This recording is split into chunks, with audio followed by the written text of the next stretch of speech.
केंद्रीय गृह मंत्रालय ने अनलॉक 5 के लिए गाइडलाइंस जारी कर दिए हैं। इसके तहत अनलॉक 4 में जिन चीज़ों को दोबारा से खोलने की गाइडलाइंस जारी की गई थी, उसे बढ़ाकर 30 नवंबर तक कर दिया गया है।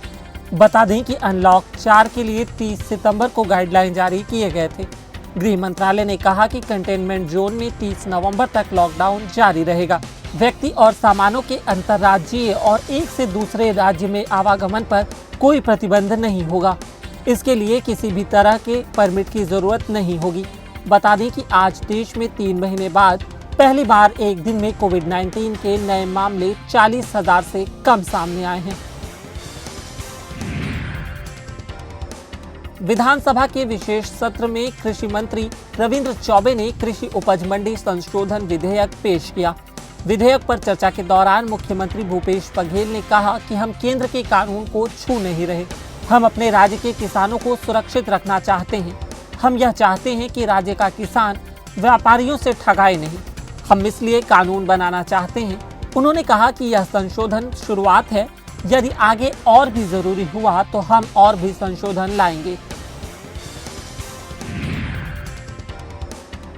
भारत और अमेरिका के बीच 2+2 की चर्चा के बाद अमेरिका के विदेश मंत्री माइक पोम्पियो ने कहा कि किसी भी खतरे से निपटने के लिए भारत के साथ अमेरिका खड़ा है।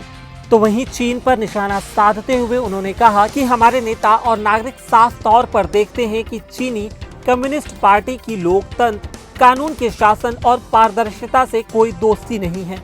न सिर्फ चीनी कम्युनिस्ट पार्टी की चुनौती के मद्देनजर बल्कि हम संपूर्ण सुरक्षा खतरों से निपटने के लिए संबंधों को मजबूती प्रदान कर रहे हैं। जम्मू कश्मीर में अब देश का कोई भी नागरिक जमीन खरीद सकता है। इसके लिए अब जम्मू कश्मीर का नागरिक होने की जरूरत नहीं है, लेकिन शर्त ये रहेगी कि जमीन सिर्फ उद्योग लगाने के लिए ही मिलेगी।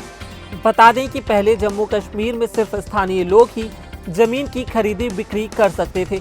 केंद्रीय गृह मंत्रालय ने अब जमीन को लेकर जम्मू कश्मीर पुनर्गठन अधिनियम के तहत ये फैसला लिया है। ध्यान रहे कि पिछले साल 5 अगस्त को केंद्र सरकार ने जम्मू कश्मीर से अनुच्छेद 370 हटा लिया था। भारत में धीरे धीरे कोरोना संक्रमण का ग्राफ गिरता जा रहा है।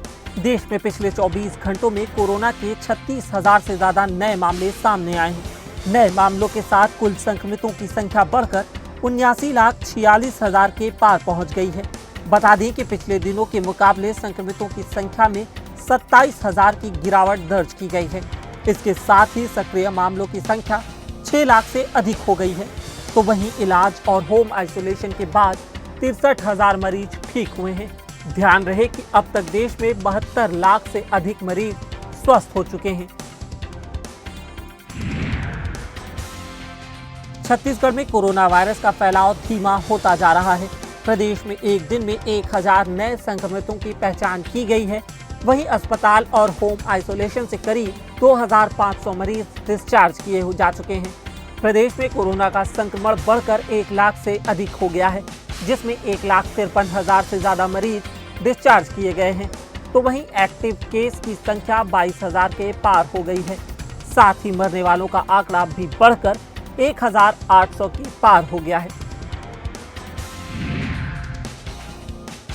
छत्तीसगढ़ की Bilaspur police IPL cricket match में सट्टा खिलाने वाले सटोरियों के खिलाफ लगातार कार्रवाई कर रही है। अब न्यायधानी के 5 सटोरियों और खाई वालों को पुलिस ने गोवा में छापेमार कार्रवाई कर गिरफ्तार किया है। पुलिस ने इनके पास से नगद, मोबाइल, LED और 50-50 लाख का सट्टा पट्टी जब्त किया है। पुलिस ने पिछले 1 महीने में 33 प्रकरणों में 52 आरोपियों के खिलाफ कार्रवाई की है।